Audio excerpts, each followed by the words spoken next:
Hello good morning everyone. आज हम स्पर्श पार्ट नंबर 1 है, उसमें लेसन नंबर 1 है दुख का अधिकार, उसके बारे में चर्चा करेंगे। पहले है दुख का अधिकार, उसका जो लेखक है उसका जन्म कहाँ हुआ था और उसके वो कहाँ रहते थे, उसके बारे में हम चर्चा करेंगे। पहले हम देखेंगे कि उसका जन्म फिरोज सावनी में सन 1903 में हुआ था। उन्होंने आरंभिक शिक्षा स्थानीय स्कूल में और उच्च शिक्षा लाहौर में पाई। यशपाल विद्यार्थी काल में ही क्रांतिकारी गतिविधियों में से जुट गए थे और उन्होंने शहीद भगत सिंह के आदि के साथ मिलकर उन्होंने भारतीय स्वतंत्रता आंदोलन में ही भाग लिया था। देखो बच्चों, इसमें ये जो लेखक है उसने भगत सिंह के आदिकाल मतलब कि भगत सिंह के वक्त के थे और उन्होंने बहुत सारे कार्य भी किए थे और उन्होंने विद्यार्थी काल में भारतीय स्वतंत्रता के आंदोलन में भी भाग लिया था। तो उसके बाद हम देखेंगे यशपाल की कृतियाँ। देशद्रोही पार्टी, कामरेड, कामरेड, झूठ का सच और तथा मेरी तेरी उसकी बात, सभी उपन्यास, ज्ञान तर्क का तूफान, पिंजड़े की उड़ान आदि उन्होंने कहानी संग्रह और आत्मकथा भी लिखी थी। तो देखो बच्चों, ये जो यशपाल है उन्होंने बहुत सारी कहानियाँ, बहुत सारे आत्मकथा भी लिखी थी और उन्होंने हमारे सामने एक कहानी और रखी है, वो दुख का अधिकार है। उसके बारे में हम अभ्यास करेंगे और उसके बारे में हम चर्चा करेंगे। तो ये कहानी में हम थोड़ा शॉर्ट में देखते हैं कि उसमें क्या कहा गया है। कि प्रस्तुत कहानी देश में फैले अंधविश्वासों और ऊंच नीच के भेदभाव को बेनकाब करते हुए यह बताती है कि दुख की अनुभूति सभी को समान रूप से होती है। कहानी धनी लोगों को और अमानवीय और गरीबों की मजदूरी को भी पूरी गहराई से उजागर करती है। यह सही कि दुख सभी को तोड़ता है। दुख में मातम मनाना हर कोई चाहता है। दुख के क्षण से सामना होने पर सब अवश्य हो जाते हैं। अवश्य का मतलब है वो दुखी हो जाते हैं, पर देश में एक ऐसे भी अभागे लोग हैं जिन्होंने न तो दुख मनाने का अधिकार है और न उसे अवकाश है। अवकाश का मतलब उसको समय नहीं है। तो देखो बच्चों, हमने जो कहानी है दुख का अधिकार, उसके बारे में हम चर्चा करेंगे और इसमें कि उसका सारांश कवि ने लिखा है कहानी में कि ये अंधविश्वासों और ऊंच नीच का भेदभाव को बताती है और उसमें की अनुभूति को हमें समान रूप तो होती है, परंतु दुख का अधिकार सबको होता है। किसको दुख का अधिकार नहीं होता? दुख सबके जन्म में कि दुख सबके जीवन में आता है और चला भी जाता है। अब हम देखेंगे पीछे जो है दुख का अधिकार, उसके बारे में हम चर्चा करेंगे। तो देखो कि दुख का अधिकार, इसमें क्या कहा गया है और लेखक ने क्या कहा है कि दुख का अधिकार मनुष्यों की पोशाक उन्हें विभिन्न श्रेणियों में बांट देती है। प्रायः पोशाक ही समाज में मनुष्य का अधिकार और उसका दर्जा निश्चित करती है। वह हमारे लिए अनेक बंद दरवाजे खोल देती है, परंतु कभी ऐसी भी परिस्थिति आ जाती है कि हम जरा नीचे देखते हैं, झुककर समाज की निचली श्रेणियों की अनुभूतियों को समझना चाहते हैं। उस समय यह पोशाक ही बंधन और अड़चन बन जाती है। जैसे वायु की लहरें कटी हुई पतंग को सहसा भूमि पर नहीं गिरा जाने देती, उसी तरह खास परिस्थितियों में हमारी पोशाक ही हमें झुक सकने से रोक रहती है। देखो बच्चों, फर्स्ट जो पैराग्राफ है उसमें पोशाक के बारे में बताया गया है कि मनुष्य के जीवन में जो विभिन्न श्रेणियों यानी कि कक्षा, जो स्थान है वो हमें बांट देती है, यानी कि अलग अलग भागों में, हिस्सों में बांट देती है। क्योंकि पोशाक से ही हमारे जीवन का पता चलता है कि कौन सा व्यक्ति को कैसा है और कैसा कि कौन से स्थान से आ रहा है, कौन से समाज से आ रहा है और वो कैसा लगता है। दर्जा यानी कि स्थान, उसका दर्जा निश्चित करती है कि ये गरीब है कि ये धनवान है, उसका वो स्थान निश्चित करती है। तो ये जो फर्स्ट पैराग्राफ है उसमें बताया गया है कि जो भी व्यक्ति धनवान व्यक्ति हो वो निचले व्यक्ति को कि गरीब व्यक्ति के सामने झुकना नहीं चाहता। जैसे कि कटी हुई पतंग सहसा नीचे भूमि पर नहीं गिर जाना चाहती, उसी प्रकार जो निचली कक्षा का जो मनुष्य है उसके सामने वो नीचे गिरना नहीं चाहता, मतलब कि उसको नमन करना भी नहीं चाहता। तो फर्स्ट पैराग्राफ है उसमें आपको समझ में आ गया।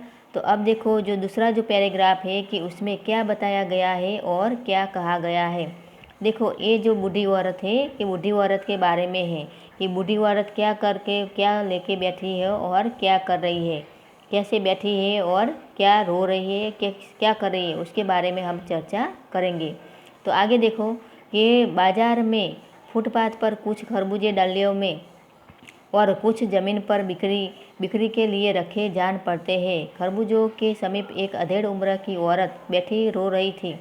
खरबूजे बिक्री के लिए थे परंतु उन्होंने खरीदने के लिए कोई कैसे आगे बढ़ता। खरबूजों बेचने वाली तो कपड़े में मुंह छिपाए सिर को घुटनों पर रखे फपक फपक कर रो रही थी। देखो बच्चों ये जो औरत है उसका वो जो जवान बेटा है सांप के डस जाने से मर गया है और वो अपने मतलब कि अपने दुख को रो रही है।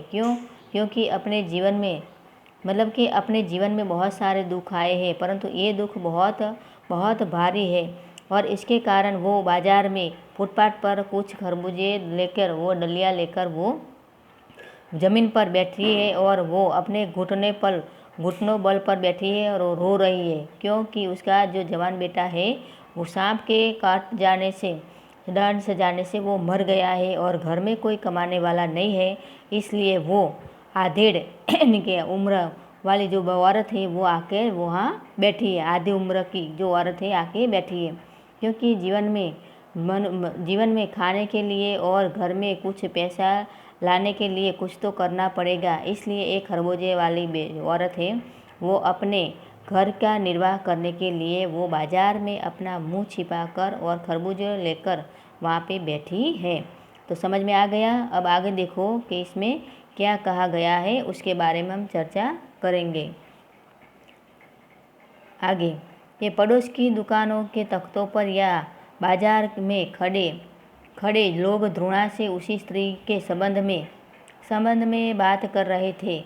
उस स्त्री का रोना देखकर मन में एक व्यथा सी उठी और उसके रोने का कारण जानने का उपाय क्या था। फुटपाथ पर उसके समीप बैठ सकने में मेरी पोशाक ही व्यवधान बन खड़ी हो गई। देखो यहाँ पे लेखक भी खड़े हैं कि यहाँ पे देखो पास पड़ोस की दुकानों के तख्तों पर, यानी कि दुकान का जो हिस्सा है उसके पास में जो जगह है वहाँ पे बहुत सारे लोग बैठे हैं और घृणा का मतलब है तिरस्कार।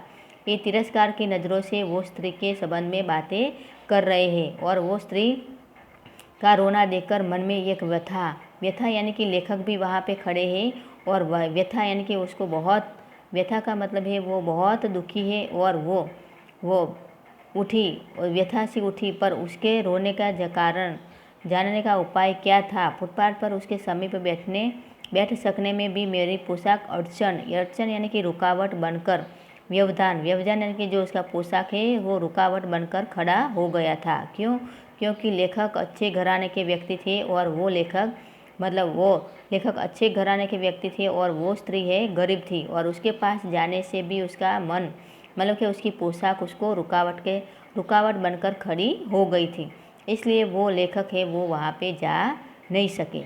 अब आगे देखो कि इसमें एक आदमी ने द्रोणा से एक तरफ थूकते हुए कहा, क्या जमाना है जवान बेटा, लड़के को मरे पूरा दिन भी नहीं बीता और यह बेहया का मतलब है बेशरम दुकान लगाकर बैठी है। दूसरे साहब अपनी दाढ़ी खुजलाते हुए कह रहे थे और जैसी नियत होती है अल्लाह उसको वैसी ही बरकत देता है। बरकत यानी कि जो फ़ायदा होता है वो कहना चाहते हैं कि जैसी जिसकी बरकत होती है और जैसी जिसकी नीयत होती है, जिसकी नीयत अच्छी होती है उसको अच्छा फल मिलता है और जिसकी नीयत अच्छी नहीं होती है उसको अच्छा फल मिलता नहीं है। तो ये सारे जो व्यक्ति हैं वो बैठकर वह औरत की मतलब कि घृणा की नज़रों से देखते हैं और उसको बेहया यानी कि बेशरम के शब्द जैसे उपयोग करके उसको बहुत लज्जित करते हैं और उसको कहते हैं कि जैसी जिसकी बरकत होती है उसको भगवान भी ऐसा ही देते हैं। आगे देखो, सामने के फुटपाथ पर खड़े एक आदमी ने दियाई सलाई की तीली से कान खुजलाते हुए कहा,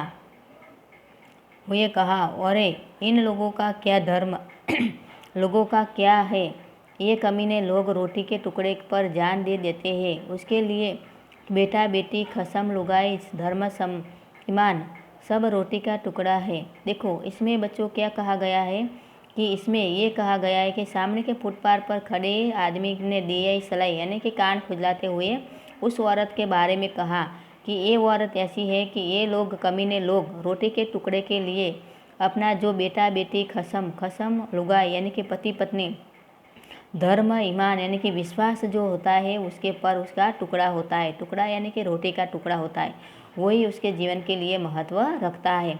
इसीलिए ये वो व्यक्ति ये कहता है कि उसके लिए ये सारा जो मतलब कि बेटा बेटी पति पत्नी या जो भी कुछ है वो मायने नहीं रखता, उसके लिए धर्म ईमान भी उसका विश्वास भी मायने नहीं रखता, उसके लिए सिर्फ रोटी का टुकड़ा ही मायने रखता है।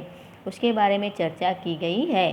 तो आगे देखो कि परचून की दुकान पर बैठे लाला जी ने कहा, अरे भाई, उसके लिए तो मरे जिए का कोई मतलब ही न हो, पर दूसरे के धर्म ईमान का तो ख्याल करना चाहिए। देखो, ये जो व्यक्ति है वो कहना चाहता है कि धर्म ईमान यानी कि विश्वास यानी कि जो भी व्यक्ति मर जाता है उसके लिए 12 या 15 दिन के मतलब कि 12 या 13 दिन के लिए उसका शोक रखा जाता है, परंतु ये जो स्त्री है उसके लिए शोक का भी टाइम नहीं है। क्यों? क्योंकि घर में कोई कमाने वाला व्यक्ति नहीं है, उसका पति भी मर गया है और उसका बेटा भी मर गया है और घर का जो पूरा भारी मतलब कि घर की जिम्मेदारी उसके पर है और उसके मरने के 13 दिन का सूतक होता है, परंतु ये सूतक करने के लिए भी उसके पास समय नहीं है। क्यों? क्योंकि घर में जो जवान बेटा मर गया है उसकी औरत यानी कि उसकी बहू और उसके छोटे छोटे 2 बच्चे उसका भी भरण पोषण करना था यानी कि निर्वाह करना था। इसीलिए वो आके वहाँ बाज़ार में आके सड़क पर बैठी थी। सड़क पर बाज़ार में आकर खरबूजे बेचने बैठ गई। 1000 आदमी आते जाते हैं, कोई क्या जानता है कि इसके घर में सूतक है। सूतक यानी कि कोई भी व्यक्ति मर जाता है तो उसके लिए 13 दिन का जो सूतक रखा जाता है, किसी के घर का खाना पीना नहीं होता और 3 दिन का शोक मतलब कि 13 दिन का शोक होता है। वो कोई उसके खरबूजे खा ले तो उसका धर्म ईमान कैसे रहेगा? धर्म ईमान यानी कि उसका धर्म भ्रष्ट हो जाता है। तो भ्रष्ट हो जाना का मतलब है कि कोई भी व्यक्ति 13 दिन के बाद ही वो बाहर आता है और एक दूसरे के घर का खाना खाता है, मतलब कि जो खाना खाता है वो। और धर्म ईमान का मतलब है विश्वास, जो विश्वास तोड़ता है और वही विश्वास उसके लिए मायने रखता है। क्या अंधेर यानी कि वो ऐसे अपने ही आप मतलब कि बोलता है क्या ज़माना आ गया है और क्या दुनिया है, इसके लिए वो बात कर रहे हैं। आगे देखो, पास पड़ोस की दुकानों से पूछने पर पता लगा कि उसका 23 बरस का जो जवान लड़का था। घर में उसकी बहू और पोता पोती है। लड़का शहर के पास 1.5 बीघा जमीन पर कछियारी भर जमीन में कछियारी करके परिवार का निर्वाह करता था। खरबूजों की डलिया बेचकर बाजार में पहुंचाकर कभी लड़का स्वयं सौदा के पास बैठ जाता था। देखो बच्चों, इसमें क्या कहा गया है कि जो उसका 23 साल का जो बेटा था वो जो मतलब कि शहर के पास जो 1.5 बीघा ज़मीन है उसमें कछियारी यानी कि सब्जी उगाता था और वो बेचता था और उसमें उसका जीवन निर्वाह चलता था। परंतु क्या हुआ, कुदरत का भी क्या है, मतलब कि कुदरत कैसा उसके साथ खेल खेलती है, उसके बारे में हम आगे देखते हैं। आगे देखो कि लड़का परसों सुबह मुँह अंधेरे बेलों में मुँह अंधेरे यानी कि सुबह सुबह का टाइम था और वो पके खरबूजे चुन रहा था यानी कि तोड़ रहा था।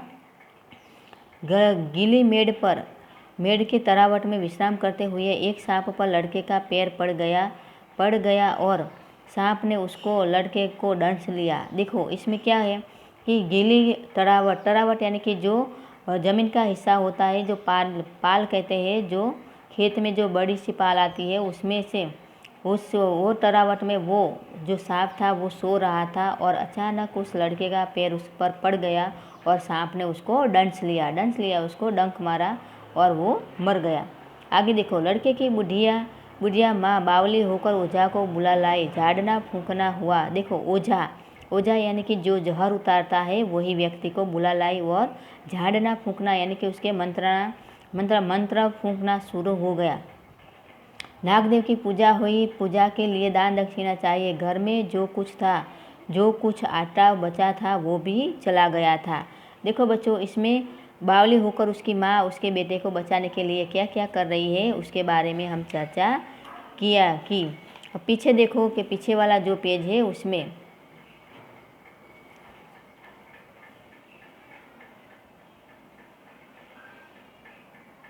अनाज था, दान दक्षिणा में उठ गया। माँ, बहू और बच्चे भगवाना से लिपट कर रोने लगे, पर भगवाना जो दफे चुप हो गया, फिर न बोला। सर्प के विष से उसका जो बदन था वो काला पड़ गया था। देखो, उसको सांप ने ऐसा डंस लिया था। सांप जहरीला था और सांप के डंस कारण उसका जहर पूरे शरीर में फैल गया था और वो मर गया था। उसका जो बेटा बेटी थे वो उसको लिपट कर बहुत रोए, परंतु क्या हुआ, जहरीला जो सांप था उसका सारा जो जहर था उसके बदन में फैल गया था और सारा बदन काला पड़ गया था। आगे देखो कि जिंदा आदमी नंगा भी रह सकता है, परंतु मुर्दे को नंगा कैसे विदा किया जाए। देखो कि घर में कुछ भी नहीं है उस घर में, फिर भी वो क्या करती है, वो औरत मतलब कि जो बुढ़िया औरत है वो क्या करती है, उसके लिए बजाज की दुकान से नया कपड़ा लाना ही होगा। बजाज यानी कि दुकान, जो कपड़े वाला दुकान वाला होता है उसके वहाँ से नया कपड़ा लाना ही होगा, चाहे उसके लिए हाथों के छन्नी कंकना ही क्यों न बिकना पड़े। देखो, हाथों के मतलब कि उसके पास जो छन्नी कंकना यानी कि जो छोटा सा जवेर मतलब कि जो गहना था उसने उसको बेच दिया, क्योंकि अपने बेटे को वो नंगा मतलब कि अपना कफन तो पहनाना चाहिए ना। कोई भी व्यक्ति मर जाता है तो उसको कफन पहनाना चाहिए, वो भी नया। इसलिए उसके घर में जो भी था वो उसने बेच दिया, और छन्नी कंकना के उसका जो छोटा सा गहना था वो भी उसने बिक दिया। आगे देखो, भगवान परलोक गया। घर में जो कुछ चुनी भूसी भी थी सो उसे विदा करने में चली गई। देखो, चुनी भूसी यानी कि अनाज, जो भी आटा वगैरह था, जो भी पैसा था, गेहूँ वगैरह था, वो सारा उसके पास मतलब कि जो मर गया था उसके पीछे ही सारा चला गया। बाप नहीं रहा तो क्या, लड़के सुबह उठते ही भूख से बिलबिलाने यानी कि बहुत तड़पने लगे। अब क्या करती, जो वो औरत है उसको कुछ तो करना पड़ेगा ना। फिर लगे और उसने क्या किया, उसने खाने के लिए खरबूजे दे दिए, लेकिन बहू को क्या देती। बहू का बदन था बुखार से तवे की तरह तप रहा था। अब बेटे के बिना बुढ़िया को दुअन्नी चुअन्नी भी कौन उधार देता। देखो, उसका जो जवान बेटा था वो मर गया था और कोई भी व्यक्ति उस बूढ़ी औरत को उधार दुअन्नी चुअन्नी यानी कि 4 पैसे भी उसको देता नहीं था। क्यों? क्योंकि उसके घर में कोई कमाने वाला व्यक्ति नहीं था, इसीलिए। आगे देखो बच्चों, समझ में आ रहा है ना। जो समझ में ना आए उसको पूछना, मतलब कि कोई भी वर्ड हो तो आप पूछ सकते हो। आगे देखो, बुढ़िया रोते रोते और आँख पोंछते पोंछते भगवान आके बटोरे हुए खरबूजे डलिया में समेटकर बाजार की ओर चली। और चारा भी क्या था, देखो कि उसका जवान बेटा मर गया था, एक दिन हुआ था, और दूसरे दिन वो घर में ऐसी मतलब कि ऐसे लोगों मतलब कि घर में उसकी बहू बीमार बहुत थी, उसका बेटे जो छोटे जो बच्चे थे वो भी बहुत भूखे थे, इसके लिए उसको बाज़ार में जाना ही पड़ा, क्योंकि कोई और चारा ही नहीं था। आगे देखो, बुढ़िया खरबूजे बेचने का साहस करके आई थी, परंतु सिर पर चादर लपेटकर वो सिर पर को घुटनों पर टिकाए हुए फपक कर रो रही थी। देखो बच्चों, इसमें क्या कहा गया कि जो बूढ़ी औरत थी वो चादर लपेट कर आई तो थी, परंतु क्या करे, वो बहुत रो रही थी। उसके मन में बहुत दर्द था, बहुत दुख था। क्यों? क्योंकि उसका जवान बेटा मर गया था, घर में कोई कमाने वाला नहीं था, कोई उधार भी देने वाला नहीं था, करे तो क्या करे। इसलिए वो बाजार में आकर खरबूजे बेचने के लिए बैठी थी, परंतु वो बहुत रो रही थी, अपने दुख को रो रही थी। आगे देखो, कल जिसका बेटा बस गया, आज वह बाजार में सौदा बेचने चली है। हाय रे, हाय रे पत्थर दिल। देखो पत्थर दिल यानी कि पत्थर का दिल, जिसके में दिल नहीं होता वो, मतलब कि घर में कोई व्यक्ति नहीं था कमाने वाला, तो उसको जाना ही पड़ा, मजबूरी थी। मजबूरी के हिसाब से वो बाज़ार में गई, परंतु कोई जो दूसरा व्यक्ति है वो कोई उसका जो दुख है कोई समझने के लिए तैयार नहीं होता। इसीलिए वो सौदा बेचने के लिए पत्थर पर दिल, मतलब कि दिल पर पत्थर रखकर वो बाज़ार में आके बैठ गई। आगे देखो अब लेखक किसके बारे में क्या चर्चा करते हैं उसके बारे में हम कहेंगे। उस पुत्र वियोगिनी के दुख का अंदाज़ा लगाने के लिए पिछले साल अपने पड़ोस में पुत्र की वियोग से दुखी माता की बात सोचने लगा। वह सांभ्रत महिला पुत्र की वियोग में 2.5 मास से तक पलंग से ले उठ न सकी, क्योंकि जो दूसरी जो औरत थी सांभ्रत का मतलब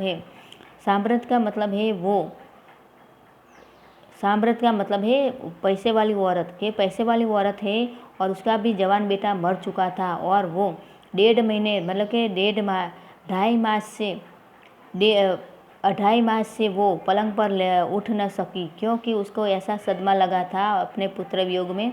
वो 15-15 मिनट के बाद वो उसकी मूर्छा टूट जाती थी और फिर से वो मूर्छा में आ जाती थी, अवस्था में आ जाती थी। आंखों से आंसू न रुक सकते थे। 2 डॉक्टर हरदम सिरहाने पर बैठे रहते थे, हरदम सिर पर बर्फ़ लगाई जाती थी, परंतु उसका जो पितृवियोग था वो पितृवियोग उसके मन में से जाता नहीं था। एक औरत सांभ्रत महिला है, वो पैसे वाली है, परंतु उसको ऐसा सदमा लगा है जो पितृवियोग में, और दूसरी जो औरत है वो गरीब औरत है, परंतु वो लाचार है। लाचार के कारण वो बाज़ार में आकर खरबूजे बेचने बैठी है, क्योंकि उसके दिल पर पत्थर रखना बहुत ज़रूरी था, क्योंकि समाज में कोई भी व्यक्ति उसको उधार देने के लिए तैयार नहीं था, और गरीब कुटुंब होने के कारण कोई उसकी मदद भी करना नहीं चाहता था। अब आगे देखो कि ये जो औरत है, जब मन को सूझ सिरहाने बैठे थे, हरदम सिर पर वो, मतलब कि सारे शहर भर के लोग के मन में उससे पुत्र शोक से द्रवित हो उठे थे। देखो शहर भर के लोग, क्योंकि जो पैसे वाली औरत है वो उसके पुत्र वियोग में सारे व्यक्ति दुखी हो सकते हैं, परंतु जो गरीब औरत है उसके पुत्र वियोग में कोई भी दुखी होने के लिए तैयार नहीं होता। अब आगे देखो कि जब मन को सूझ का रास्ता नहीं मिलता तो बेचैनी से कदम तेज हो जाते हैं, तेज यानी कि जल्दी से उठ जाते हैं। उसी हालत में नाक ऊपर उठाए वह राह चलतों से ठोकरें खाता मैं चलता जा रहा था, सोच रहा था। देखो अब लेखक क्या करता है कि जो स्त्री थी उसके दुख के बारे में सुनकर उसका दिल बहुत द्रवित हुआ, बहुत दुखी हुआ, और वो अपने राह में यानी कि रास्ते पर चलते चलते ठोकरें खाते खाते वो आगे चल रहे हैं, और मन में वो सोच भी रहे हैं। अब आगे देखो कि शोक करने का क्या कहते हैं लेखक, कि शोक करने का गम मनाने के लिए सहूलियत चाहिए। सहूलियत का मतलब है सुविधा, और दुखी होने का भी एक अधिकार होता है। देखो मनुष्य के जीवन में दुख तो आता ही है, सुख भी आता है, परंतु उस दुख और सुख में सुविधा भी होनी चाहिए। अगर सुविधा नहीं होती तो उसका शोक कैसे मनाए उसके बारे में चर्चा की गई है। तो देखो बच्चों, ये जो लेसन है दुख के अधिकार के बारे में बताया गया है, और दुख कैसा है, और मनुष्य के जीवन में दुख कैसे आता है, और मनुष्य अपने जीवन में दुखी कैसे होता है, उसके बारे में हमने चर्चा की है। किसी भी व्यक्ति को, मतलब कि किसी भी विद्यार्थी को कोई भी मतलब कि समझ में ना आया हो, कोई भी डाउट हो तो मुझे बताओ।